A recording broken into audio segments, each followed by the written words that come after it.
की सीरीज में। आज है 23 अप्रैल और आज हम डिस्कस करेंगे कुछ इम्पॉर्टेंट करंट अफेयर्स आपके साथ। तो बने रहिए हमारे साथ सेशन के अंत तक। आज आज यानी 23 अप्रैल को हम सेलिब्रेट करते हैं world book and copyright day. World literature में 23 अप्रैल एक सिंबॉलिक डेट है। इस दिन कई प्रोमिनेंट ऑथर्स जैसे विलियम शेक्सपियर्स एंड अदर्स ने अंतिम सांस ली थी, इसीलिए इस दिन यूनेस्को द्वारा 1995 में वर्ल्ड के जितने भी बुक्स एंड ऑथर्स जो हैं उन्हें ट्रिब्यूट देने और लोगों को इनकरेज करने के लिए इस डे की शुरुआत की गई थी, world book and copyright day. अगर हम बात करें एक और इम्पॉर्टेंट फैक्ट की, तो यूनेस्को द्वारा हर साल एक बुक कैपिटल भी चूज किया जाता है और इस साल 2024 का जो बुक कैपिटल है वह है स्ट्रासबर्ग, फ्रांस का। इसे इस 2024 का बुक कैपिटल बनाया गया है। तो इसे आप ज़रूर याद रखेंगे कि 23 अप्रैल को world book and copyright day मनाया जाता है और इस बार का 2024 का वर्ल्ड बुक कैपिटल है स्ट्रासबर्ग, फ्रांस। तो इस चीज़ को आप याद रखेंगे। अब हम चलते हैं नेक्स्ट। ये है हमारे बाबू वीर कुंवर सिंह। आप इनसे भली भांति परिचित हैं। आज यानी 23 अप्रैल 1858 को इन्होंने अपने लास्ट बैटल में अंग्रेज़ों को हराकर अपने जगदीशपुर किले पर पुनः अपना वर्चस्व स्थापित किया था। उन्होंने अपने किले को जीता था अपने लास्ट बैटल में। यहाँ पे अगर मैं आपको और कुछ इनके बारे में बताऊं तो इनका जन्म 1777 ईस्वी में बिहार के जगदीशपुर में हुआ था और इन्होंने 1857 के रिवोल्ट में बहुत ही महत्वपूर्ण भूमिका निभाई थी। आप मुझे कमेंट सेक्शन में बताएंगे कि इन्होंने एक एक्सप्लोसिव फैक्ट्री को भी स्टैब्लिश किया था। आप मुझे बताएंगे कि वह एक्सप्लोसिव फैक्ट्री जो बाबू वीर कुंवर सिंह ने स्टैब्लिश की थी वो कहाँ पे स्टैब्लिश की थी। आप मुझे जगह का नाम बताएंगे। चलिए अब हम अपने सेशन को आज स्टार्ट करते हैं। हमारे सेशन का आज का पहला क्वेश्चन है, who became the youngest ever player to win the 5 candidates chess tournament? Option 1 Magnus Carlsen, option 2 Vishwanath Anand, option 3 Gukesh D and option 4 Tan जोंगी। इसका आंसर हो जाएगा ऑप्शन नंबर 3 यानी गुकेश डी। ये जो है इनकी एज है 17 ईयर 10 मंथ्स एंड 24 डेज। इस एज में इन्होंने 5 चैंपियनशिप जीता है और यह यंगेस्ट रिकॉर्ड इन्होंने कायम किया है। यंगेस्ट प्लेयर बन गए हैं इस चैंपियनशिप को जीतने वाले। इनके नेटिव स्टेट की बात करें तो यह चेन्नई से आते हैं और चेन्नई से ही जो है विश्वनाथ आनंद ये भी आते हैं और यह विश्वनाथ आनंद के बाद दूसरे भारतीय बने हैं इस चैंपियनशिप को जीतने वाले।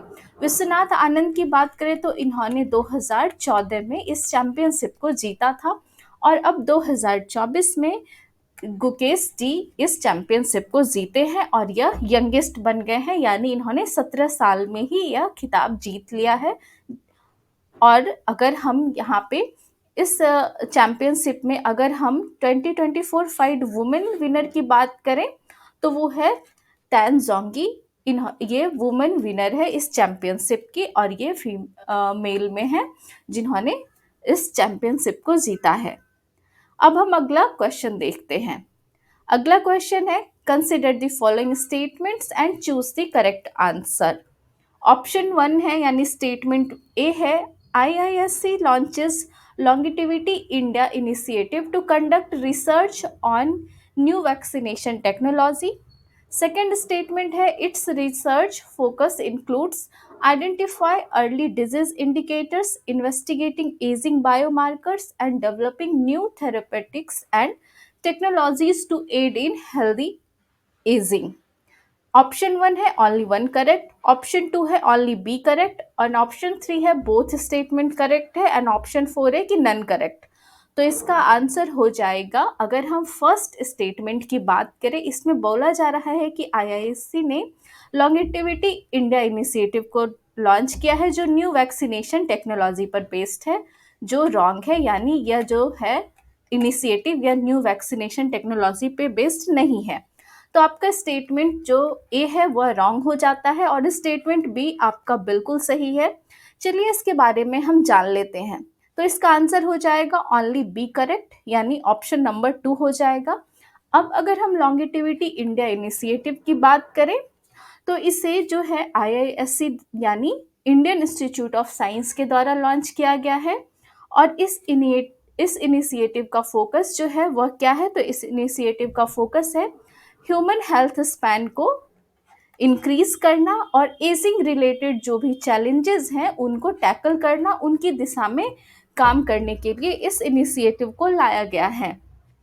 इस प्रोजेक्ट के तहत ह्यूमन लाइफ की क्वालिटी को इम्प्रूव करने की दिशा में कार्य किए जाएंगे।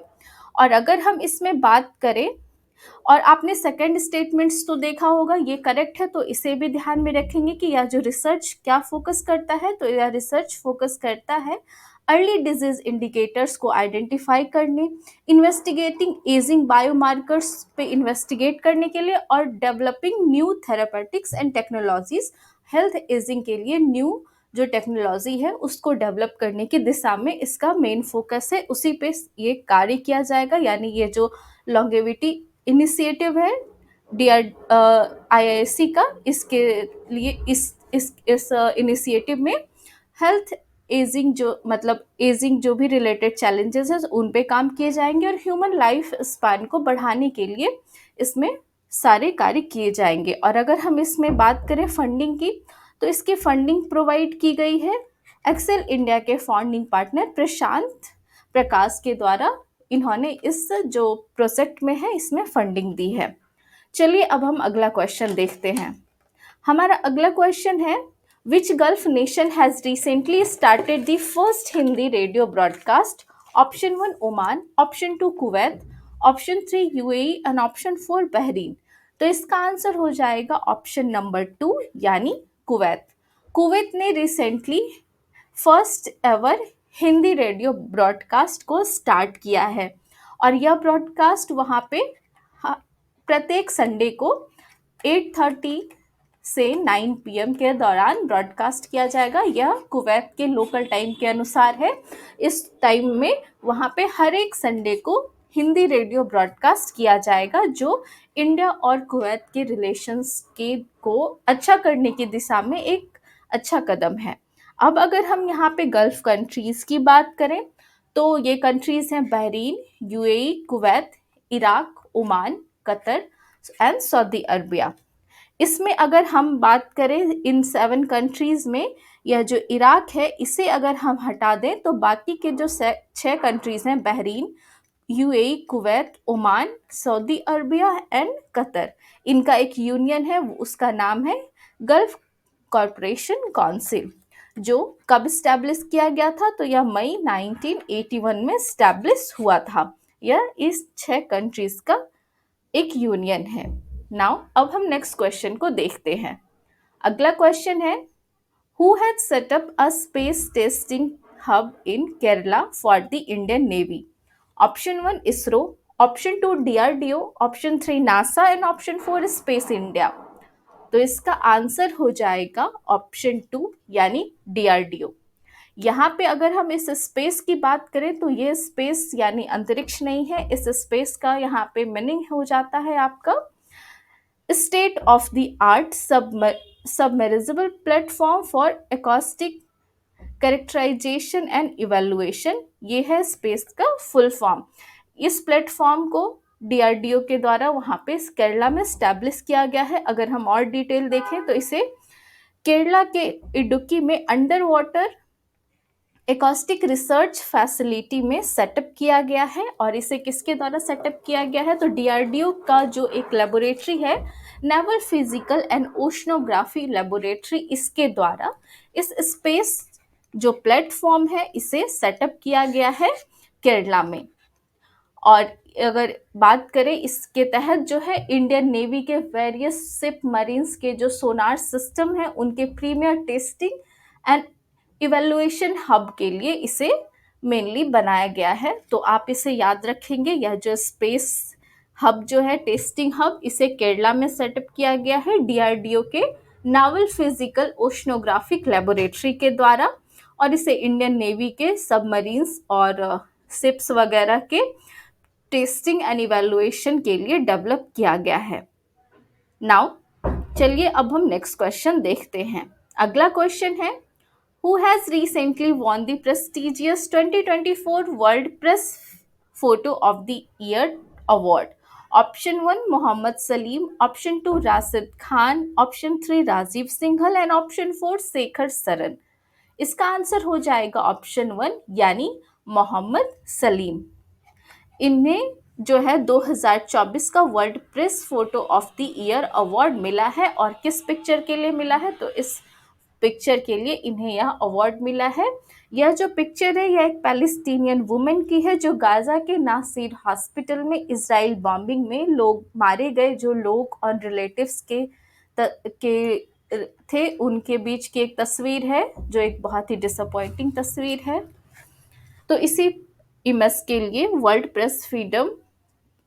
Press photo of the year award मिला है मोहम्मद सलीम को। नाउ इस क्वेश्चन के साथ हम आज का सेशन यहीं पे एंड करते हैं। आपसे मिलेंगे अगले सेशन में कुछ नए टॉपिक्स के साथ। मैंने आपसे सेशन के शुरुआत में एक क्वेश्चन पूछा था, आप उसका आंसर जरूर करेंगे। मिलेंगे हम अगले सेशन में नेक्स्ट डे नए टॉपिक्स के साथ। पढ़ते रहिए, मुस्कुराते